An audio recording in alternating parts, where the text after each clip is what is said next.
what about all the DLC characters? They don't have their amiibos out yet.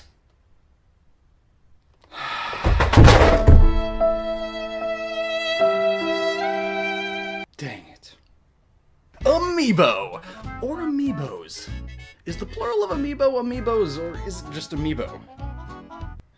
English is messed up enough as it is.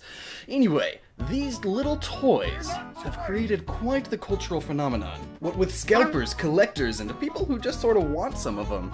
Certain amiibos have also become ultra rare and have skyrocketed in price.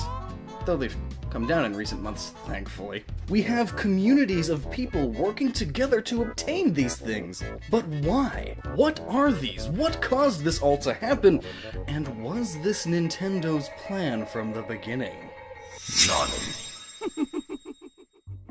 Hello, it is Luxton, and today's video is sponsored by Samurai Buyer, a place where you can buy all of these amiibos on the cheap. Links in the description and more information at the end of the video. To fully understand what amiibo are and why this has happened, we should travel into the past and look at the history of the medium. Amiibo were not the first figures or toys to interact with video games by any means. It dates back decades. You could even say that Rob was one, though the first major predecessor to the amiibo were UB Funkies. These little toys, you'd buy them in little packs, and each one you'd put onto a hub that was connected via metal plates, as opposed to wirelessly, and putting them on would unlock whatever character you have, as well as a world, and you would explore it. It was a computer game introduced in 2007. Such primitive technology, ugh. Later would come Skylanders, a Spyro reboot by Activision. And this is what really got the ball rolling. Every figure would unlock a character or a level in the game. It was massively successful among children. Getting a toy and a game unlock at the same time? Mind-boggling. And it would do this wirelessly with better technology, an NFC chip within the figure. NFC meaning near-field communication. It would allow you to place the figures on a surface with the NFC reader, which definitely smoothed out the process. One of the major drawbacks to Skylanders, though, was that most of the characters were new and original. And it's kind of sad that that's a bad thing in this case. But I suppose it's how you look at it. Because, for example, the next big figurine collecting video game would be Disney Infinity, taking the same formula as Skylanders, but the characters were all your favorite Disney characters. And it would later introduce Marvel characters, and then Star Wars characters. Though I suppose they are Disney characters now. Whoa. Being that now the figurines' characters had a history to them, they were not only going into the hands of more children who just wanted more characters in their game, but also to children who enjoyed that history. And now there is a greater appeal to adults who collect Disney things. Cool figures of their favorite characters too. And in a cute and smooth art style as well. Plenty of people who don't even have the game would buy some of these figures just because they liked the character. And that is the same phenomenon we see affecting amiibos too. It wasn't too long after that that Nintendo announced their amiibo line, and this time, instead of original to your game characters, or Disney characters in a video game, now it's well-known video game characters in a video game. Perfectly pinpointing the target audience. Plus, amiibos would work across mini-games, initially Smash Bros. And Mario Kart, but soon more and more games would add this amiibo integration. Some debated against the usefulness of amiibo, however, stating that what they did was kinda lame, and even today, most amiibo integration is sorta tacked on to a game, not necessary. All the amiibo will do is unlock an optional costume or give you a small bonus. But the real draw to amiibo was with Smash Brothers. In Super Smash Bros., they would initially act as level 1 fighters that you would train all the way up to level 50, and they would learn how you fought, and act accordingly. Though some debated how much they actually learn how to fight, and how much was just merely pre-programmed. But I have a whole video on that debate right here, and I'll have a link to it at the end of the video as well. But useful or not, amiibo had a whole other factor involved in their value.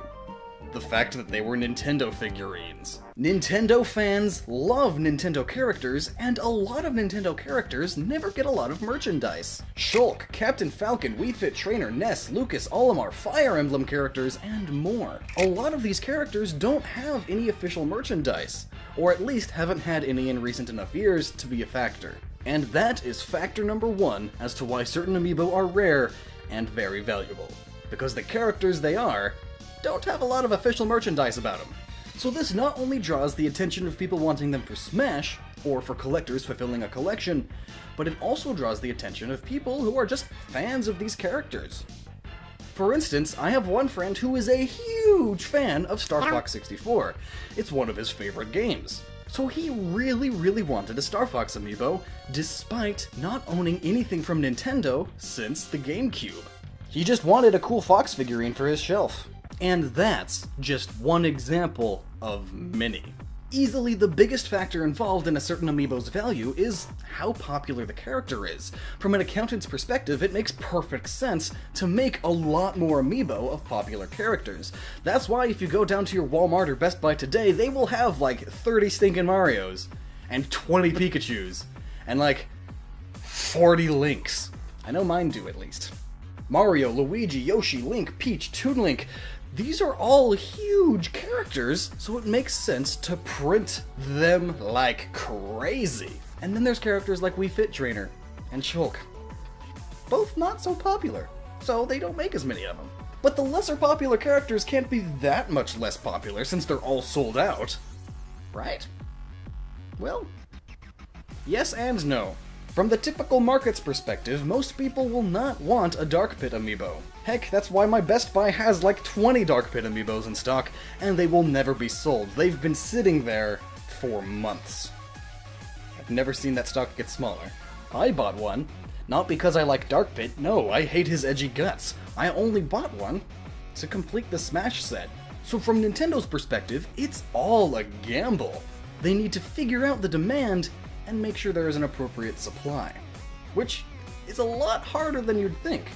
They've got a lot of money invested into these figures, so they don't want to make more than what will sell, but they also want as many available to sell as possible. And admittedly, they've failed a bit on that end. But either way, reason number two is the difficulty of supply and demand balancing. But maybe this scarcity was all done on purpose by Nintendo, Maybe it's all a conspiracy. More on that later. For now, let's talk about another reason. We can't just blame Nintendo for this amiibo phenomenon. There are also scalpers. Scalpers is the term used for people who buy up the entire stock of something to resell online for a higher price. Seeing the value and popularity of amiibo, this became commonplace. Scalpers would try to figure out which characters would have a low supply, but higher demand, and would buy up those amiibo in slogs. Sometimes hundreds of them, buying at $15 each and selling for $50. Desperate collectors, fans, and parents of said fans would cave in and buy them for these higher prices, which only encouraged more scalpers to arise, seeing how profitable it really is. As later waves of amiibo were announced, the pre-orders would sell out in minutes, which scared everyone that wanted them. Scalpers were always on the lookout and would buy them in bulk, seconds after pre-orders became available. Thankfully, this problem wouldn't keep going. Nintendo later talked to many retailers and set limits to how many amiibo someone could buy, setting the limit to one of each amiibo per customer. Some scalpers would still just go from store to store to store, buying one of each one, but that amount of inconvenience definitely slowed down the amount of scalping. Also, as a side note, this waste of space and oxygen. Username Mario to Plumber. He decided he was going to buy 100 Rosalina amiibo and claimed to be buying hundreds more, specifically to destroy them so nobody else could have them. What a stupid spaz honky. But he's not the only douche nozzle affecting the availability of amiibo. An entire truck full of them, and other games too, was stolen in the UK. Never to be found. And here in California, we had port strikes. Okay, I guess that actually doesn't make them bad people. I mean, admittedly, there was a bit of an issue with the company that owned all the ports and a bunch of... They're not bad people. It just... The strikes happened at a really inconvenient time for Amiibo collectors. I mean, it wasn't like it was only affecting Amiibos. There was lots of other food and merchandise being affected by the port strikes as well. Millions upon millions of dollars were held back and even lost as a result of these strikes. But we're talking about Amiibos here. Let's focus on that. These port strikes lasted weeks, and those port strikes were right in the middle of an Amiibo shipment from Asia to North America, which only scared people even more. I want my Amiibos! So those are some other reasons involved. Stupid people and port strikes. All of these combine to create the Great Amiibo Sparsity. Well, at least of certain Amiibo of the less popular in the mainstream characters that still have a very dedicated, though smaller fanbase around them. I'll have to come up with a catchier name for that. Gaswalokal Pumviskistisvdabat. Perfect. Entire subreddits and petitions were created to fight the Scalper Menace, and to help people get the Amiibos they all wanted. It's beautiful, really. A bunch of Nintendo fans coming together and doing something productive. Buying toys. They're not toys! Well, that's debatable. See, they're in like a weird middle ground between toys, figurines, and video game DLC. It's weird. They're not toys. Okay. But now, what if all of this was planned? This sparsity was all a conspiracy by Nintendo. They have done this in the past, after all. They've even said they purposefully keep the supply of some of their games low so that they stay higher in price. Ever notice how Nintendo games never seem to drop in price when the games are still new? And even when they do, it's much slower than usual games. The biggest factor into why that is that Nintendo keeps the supply of their games low. So could they be applying the same strategy to Amiibo? Oh, definitely. And perhaps now more than ever. They likely are limiting pre-orders to smaller amounts as well, to give the illusion of a much smaller supply than it actually is. Which changes how people act about Amiibo. People who want a certain number of them, or a certain set of them, originally may have wanted to just pick up one or two now and then, yeah, I'll get the rest later. But now, there's the fear that if they don't get them now, they won't get them at all.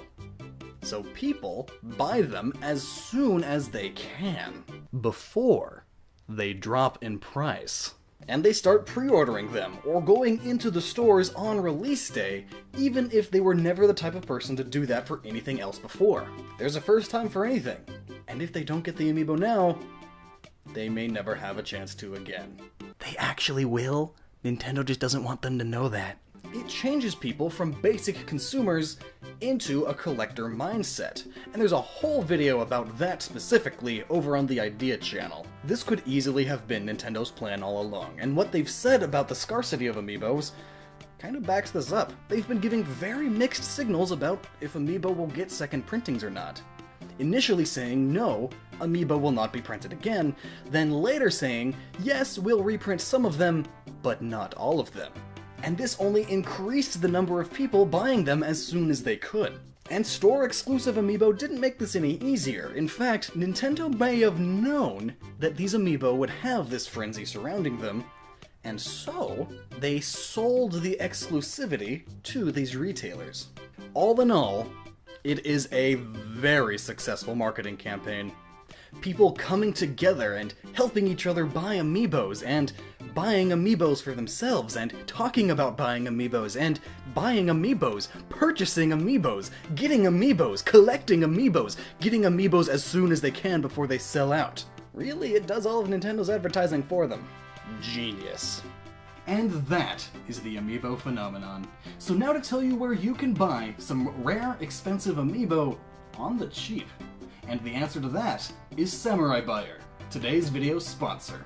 Samurai Buyer is a website that allows you to buy items from Japan. Samurai Buyer works as a proxy buying site. They buy any Japanese item for you and ship it to you, even if the original seller only sells to Japanese addresses. Samurai Buyer becomes your Japanese address. And most of the ultra-rare and overpriced Amiibos here in the States are normal priced or even lower in Japan.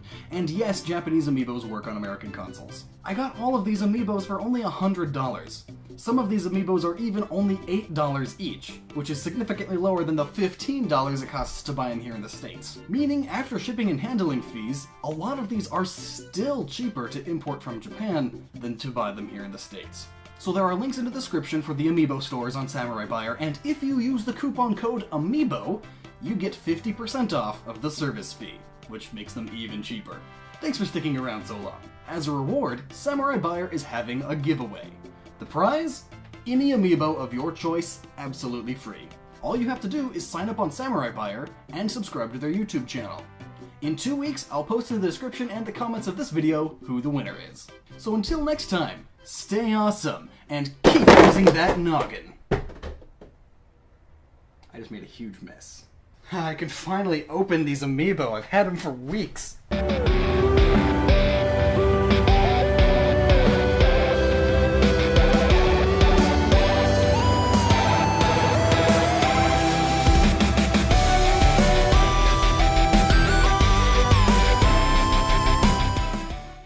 Was one.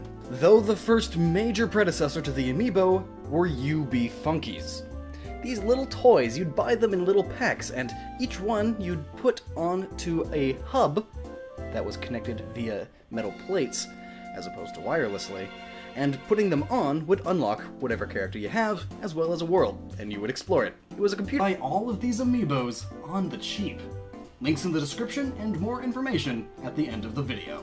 To fully understand what Amiibo are and why this has happened, we should travel into the past and look at the history of the medium. Amiibo were not the first figures or toys to interact with video games by any means. It dates back decades. You could even say that Rob, come down in recent months, thankfully. We have communities of people working together to obtain these things. But why? What are these? What caused this all to happen? And was this Nintendo's plan from the beginning? None. Hello, it is Loxton, and today's video is sponsored by Samurai Buyer, a place where you can buy.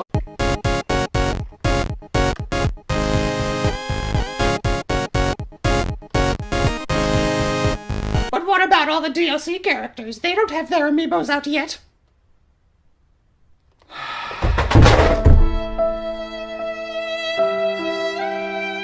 Dang it.